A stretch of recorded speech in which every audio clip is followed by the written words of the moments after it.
Приветствую. У нас сейчас будет карта дня. Да, посмотрим основное событие дня, энергетику дня, да, что стоит делать, да, и чего стоит сегодня не делать, чего стоит опасаться или от чего воздержаться.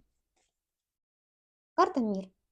Карта очень хорошая, она часто очень логично завершает стопоряющиеся процессы, переговоры и так далее, да, то есть, что уже у нас двигалось к концу, к финалу, оно сегодня произойдет. Карта благоприятна для путешествий, перемещений, решений вопросов с людьми на расстоянии, да, там могут быть партнеры, друзья, коллеги и прочее. Также карта знаменует в целом довольно гармоничный день. Можно сегодня заниматься и здоровьем, и косметологией, да, то есть своей красотой. Также в целом очень хорошо провести время наедине с собой, то есть заниматься чтением, медитацией, просто отдыхать, то есть уделять время своей личности и телу.